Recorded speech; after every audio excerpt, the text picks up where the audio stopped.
안녕하세요. 결혼한 지 4년 된 30대 여성입니다. 제가 오늘 이렇게 여길 찾은 건 이렇게 표현하자니 저도 마음이 편치는 않지만 주제 파악 못하는 신우 때문이에요. 솔직히 집안일인 만큼 저도 얘기를 할까 말까 고민이 많았거든요. 그런데 저도 사람인지라 어디다 속 시원히 말도 못하고 당하기만 하고 있으려니 열받잖아요. 그래서 하소연하러 왔습니다. 남편하고 처음 만났을 당시 제 나이 29, 남편은 33으로 지인을 통한 소개팅이었습니다. 제가 남편과 나이 차이가 나다 보니 첫 만남에 대놓고 결혼 생각을 하고 나온 건 아니라고 말을 했었거든요. 나중에 남편이 말하기를 그때 솔직히 좀 황당했답니다. 나이 29이나 먹은 여자가 내숭을 떤다고 생각했다나요? 하지만 전 정말로 29이란 제 나이가 많다고 생각하지도 않았고 솔직히 아쉬울 게 없었어요. 결혼 생각이 없다는 말도 제 입장에선 남편의 입장을 배려해서 한 말이었고요. 그리고 말이 나왔으니 말이지만 소개팅도 그냥 중간에 주선한 지인이야도 만나보라고 괜찮은 사람이라고 그래서 만났던 거지 해도 그만 안 해도 그만인 상황이었습니다. 하지만 처음 제 마음이 어땠던지 간에 남편은 저를 무척이나 마음에 들어하는 눈치였고 이후로 매우 적극적으로 다가왔어요. 그래서 저도 얼마 못 가 마음의 문을 열고 2년의 진지한 교제 끝에 부부의 연을 맺게 되었지요. 결혼까지 이르는 과정에서 크게 어려운 부분은 없었습니다. 양가에서 반반씩 지불하여 신혼살림을 시작할 아파트 한 채를 마련해 주셨고 그 외 예단부터 시작해서 혼수도 서로 뒷말라오지 않을 정도로 적당한 선에서 남들 하는 만큼 했거든요. 구체적으로 하나하나 따져보진 않았지만 양가에서 지출한 총금액만 놓고 보자면 남편 쪽이 40, 저희 쪽이 60 정도 했을 거예요. 외동인 저와 달리 남편은 위로 시집안 누나가 있었는데 이로 인해 어머님 아버님이 돈 쓰는 데 있어서 나중에는 주저하시는 게 눈에 보였거든요. 그걸 눈치채신 저희 부모님이 배려하시는 마음으로 조금 더 내주신 걸로 알아요. 결혼 당시 저는 대학 졸업 후 운 좋게 바로 시중은행에 취업하였고 남편은 대기업을 다니고 있었습니다. 그리고 결혼은 현실이다 보니 앞으로 먹고 사는데 솔직히 큰 문제는 없겠다고 생각을 했지요. 제 연봉하고 남편 연봉을 더하면 어디 가서 목에 힘 꽤나 줄 정도까진 아니더라도 남들 하는 거 어느 정도 흉내는 내고 살겠구나 싶었으니까요. 그리고 실제로 지난 3년 동안은 어느 다른 부부들처럼 작은 다툼이 종종 있기는 했어도 결혼 자체는 하기를 잘했다 싶을 만큼 비교적 원만한 생활을 이어갔어요. 하지만 지난해 남편이 뜻밖의 이야기를 꺼냈습니다. 남편이 일하는 부서에 해외파 매니저가 새로 왔는데 자기가 해외파라 그런 건지 국내파 직원들을 대놓고 무시를 한다고요. 그리고 남편은 본인도 말하기를 운이 좋아서 대기업에 들어갔지 학벌 자체는 좋은 편은 아니에요. 그렇다 보니 매니저가 국내파 직원들 중에서도 유난히 저희 남편을 미워라 하면서 걸핏하면 남편이 한 업무를 가지고 다른 직원들 앞에서 망신을 주더랍니다. 그리고 그로 인해 남편이 말하기를 솔직히 얼마 전부터는 아침에 출근 준비를 하는 것 자체가 스트레스고 고역스럽게 느껴진다며 어떻게든 이직을 하고 싶다대요.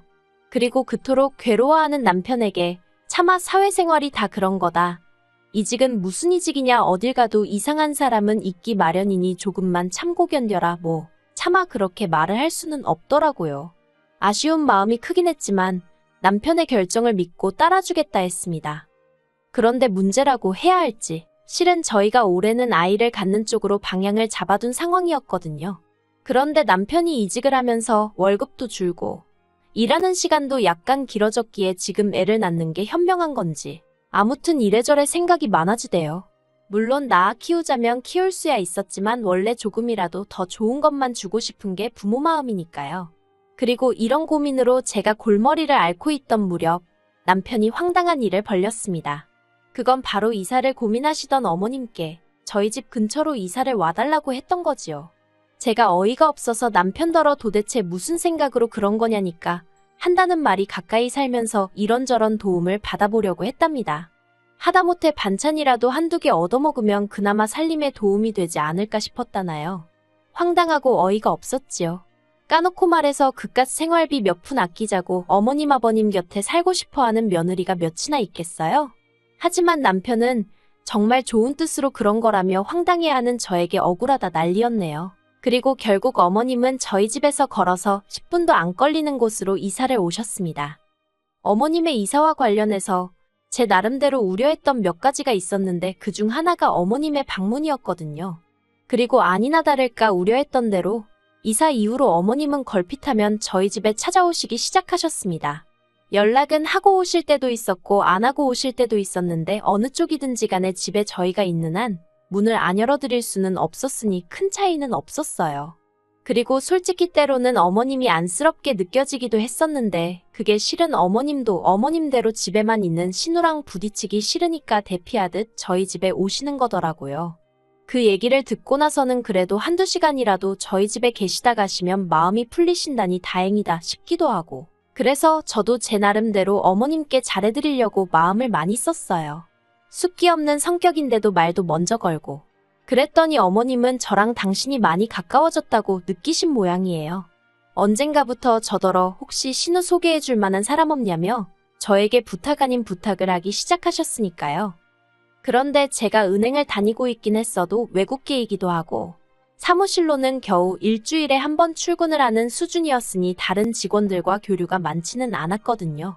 그렇다 보니 저도 다른 직원들에 대해서 많이 알지를 못했고 또 다른 사람도 아니고 신우한테라니 말이 쉽지. 여러 가지로 생각을 안 할 수가 없잖아요. 그래서 몇 번이나 완곡하게 어머님께 죄송하다고 말씀을 드렸지요. 그런데 다른 걸로는 절 크게 난처하게 하신 적이 없는 어머님이셨는데 이 일만큼은 크게 실망하시고 서운한 티를 내시는 거예요. 그래서 결국 안 되겠다 싶어서 남편에게 신우는 어떤 스타일을 좋아하느냐고 물었습니다. 그랬더니 키 크고 능력 있는 사람이면 좋겠다 했고 그때 문득 한 사람이 제 머릿속을 스쳤습니다. 저희 팀의 새로운 분이었는데 키도 크고 싱글이라고 했었으니까요. 그래서 저는 어머님 기분도 풀어드리고 남편에게 고맙다는 소리도 좀 들어볼 생각으로 그 상사와 신우를 만나게 자리를 만들었어요. 참고로 신우에게 먼저 사진도 보여줬고 신우가 좋다고 해서 만든 자리였습니다. 그리고 그렇게 두 사람이 만났는데 일단 신우는 제 상사가 싫지 않았던 모양이에요. 외모도 나쁘지 않고 매너도 있더라며 내심 또 연락이 오기를 기다리는 눈치였으니까요. 하지만 저희 상사는 저에게 문자로 어쨌든 신경 써줘서 고맙다는 연락을 해오긴 했지만 솔직히 저희 신우가 마음에 들지 않았던 눈치였습니다. 제가 무슨 일이라도 있었냐고 조심히 물으니 상사가 그냥 저만 알고 있으라면서 하는 말이 아무리 소개팅이라고 해도 첫 만남이고 둘 다 나이가 40이 넘었는데 그러면 어느 정도 서로 매너가 있어야 하는 거 아니냐면서 알고 보니 식사부터 시작해서 커피에 간식까지 다 얻어먹은 것도 부족해 저 집에 안 데려다 주실 거예요? 그러더랍니다. 집이 완전히 정반대 방향이었는데 말이에요. 상사가 하는 말이 제 신우라는 것도 알고 있고 제 입장도 난처하겠다 싶어서 집에까지 데려다 주기는 했는데 한마디로 남자한테 바라는 게 많은 여잔 것 같아서 별로랍니다. 그래서 제가 정말 죄송하다고 그런데 혹시 제 입장을 생각해서라도 한 번만 애프터 신청을 해주시면 안 되겠냐고 물었어요. 그랬더니 상사가 자기 누나도 시집살이를 호되게 하는 걸 봤다면서 알겠다고 한 번만 더 만나보겠다고 대신 자기한테 더는 다른 걸 기대하면 안 된답니다. 그래서 정말 감사하다고 인사하고 신우에게는 남편을 통해 제 상사인 만큼 매너 있게 행동해달라고 말을 전했지요. 하지만 역시나 상사는 저희 신우가 어지간히 마음에 안 들었던 모양이에요. 두 번째 만남 이후로 슬며시 제가 어땠는지 물으니 저번보다 더 단도직입적으로 얼굴은 이쁘장한데 성격이 별로라면서 딱 잘라 말하더군요. 게다가 두 번째 만남에서도 신우는 이론 한 푼 쓰질 않더랍니다. 그러면서 이건 돈이 문제가 아니라 마인드의 문제인 것 같다대요. 그런 이야기를 듣는 내내 제 낯이 얼마나 뜨겁던지. 그래서 저도 더는 상사에게 부탁을 할 수도 없고 그저 여러 가지로 죄송했다고 몇 번이나 사과를 드렸네요. 한편으론 신우도 두 번째 만남 이후론 저나 남편에게 이러쿵저러쿵 말이 없었기에 그럭저럭 잘 마무리되는 듯 했습니다. 그런데 이후가 문제였어요. 며칠 후 남편이 저더러 이야기 좀 하자더니 불같이 화를 내기 시작했습니다. 알고 보니 저희 상사가 부모님이 안 계셨던 모양이에요. 저는 몰랐다고 했습니다. 회사 상사의 부모님이 살아계신지 돌아가셨는지까지 아는 경우는 많지 않으니까요. 그리고 상사 나이가 44이었는데 흔하진 않지만 그렇다고 무슨 천혜고아도 아니고 그게 그렇게나 화를 낼 일인가 싶었지요. 그런데 남편이 또 묻기를 저희 상사한테 누나가 둘이나 있는 걸 알고 있었냐입니다. 그래서 누나가 있는 건 알았지만 둘인 줄은 몰랐다고 했더니 잘 알아보지도 않고 소개팅을 주선하면 어떡하냐면서 어떻게 자기 누나한테 부모도 없고 누나만 둘이나 딸린 남자를 소개해 줄 수 있냐고 계속해서 화를 내는 거예요. 그리고 제 입장에서도 들어주는 것도 정도가 있지. 갈수록 어이가 없어서 결국 키 크고 능력 있는 남자면 된다고 하지 않았냐고. 상사 키가 188이고 연봉도 1억 가까이 되는데 뭐가 문제냐고 받아쳤네요. 그리고 어차피 둘이 잘 되지도 않았는데 이제 와서 그런 조건들을 들먹이며 나한테 화를 내는 이유가 뭐냐고 했더니 그래도 신우가 저한테 너무 실망했다며 속상해하더라나요. 자기를 얼마나 만만하게 봤으면 그런 남자를 소개할 수가 있냐면서요. 솔직히 저희 신우라고 해서 이쁘장한 얼굴 말고는 딱히 자랑할 것도 없습니다. 그리고 나이가 40인데 아무리 이쁜들 20대 30대에 젊음이 있는 것도 아니고 그렇다고 직장이 탄탄한 것도 아니에요. 초등학교에서 가끔 기간제 교사로 일을 하긴 했지만 그것도 매번 재계약을 해야 했고 재계약으로 이어지지 않는 경우도 허다했으니까요. 그래도 어디 가면 자기 직업이 꼭 초등학교 선생님이라고 하는 사람입니다. 그렇기에 더욱이 기분이 나빠도 제 상사가 나빠야지 신우가 나쁠 상황은 아니다 싶었는데 그리고 무엇보다 어차피 소개팅이 파토가 난 상황에서 신우도 제 상사 조건이 마음에 안 들고 제 상사가 그렇다고 신우한테 매달리고 귀찮게 한 것도 아닌데 왜 저한테 난리인 건지 도저히 이해를 할 수가 없었네요. 그리고 남편이 신우를 대신해서라고 해야 할지 아무튼 한번 난리를 쳤으면 그만이지 그걸로도 분이 안 풀린 건지 어쩐 건지 신우랑 어머님이 또 그 일을 물고 늘어지기 시작했습니다. 어머님이 저더러 얘기 좀 하자면 남편도 없이 저를 따로 시댁으로 부르시더니 이번 일로 제가 시댁 식구들을 어떻게 생각하고 있는지 잘 알게 됐다는 알 수 없는 말씀을 늘어놓으셨어요.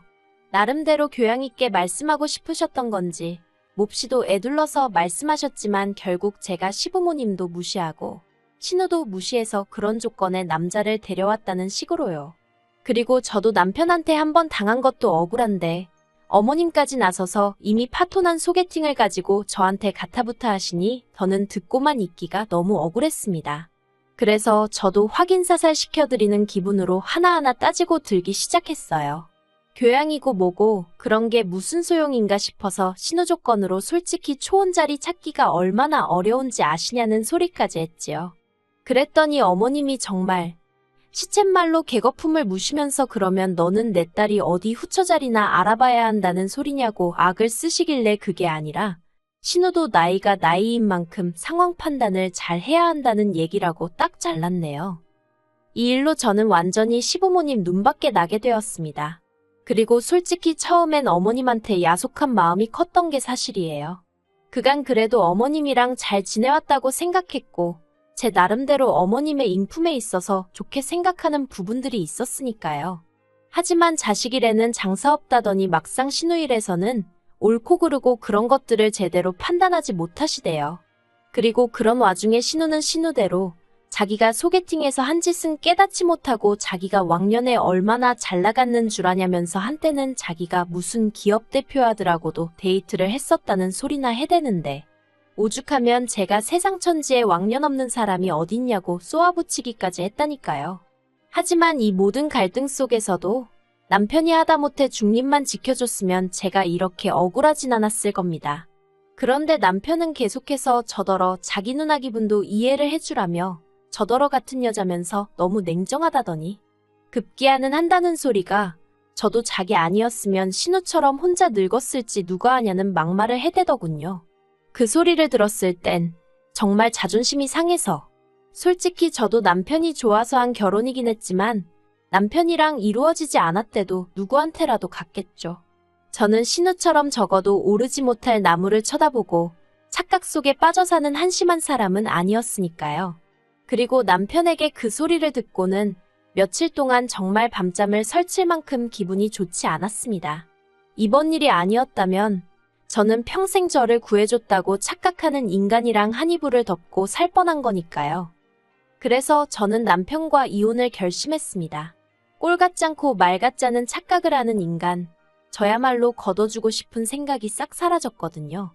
남편은 저더러 이혼하면 여자만 손해라는 헛소리를 해대길래 한 달에 500씩 버는 여자랑 280 버는 남자랑 이혼하면 적어도 280 버는 남자가 더 후회할 거라고 쏘아붙였더니 그건 또 찍소리도 못하대요. 일단은 협의 이혼으로 진행하고 싶은데 남편이 계속 고집을 피우면 변호사 사서 소송해볼 생각입니다. 솔직히 신호 소개팅이나 파토나고 말 줄 알았는데 제 결혼 생활까지 파토가 나게 되다니 유감이기는 해요. 하지만 뭐 좋은 쪽으로 생각하려고요. 아이라도 있었으면 아마 남편이란 작자는 더 기고만장해서 애딸린 여자가 어쩌고 하면서 저를 무시했을 수도 있잖아요. 늦지 않게 남편의 실체를 알게 돼서 정말 다행이다 싶고요. 앞으로 지리한 시간 싸움일 테지만 지치거나 흔들리지 않을 거예요.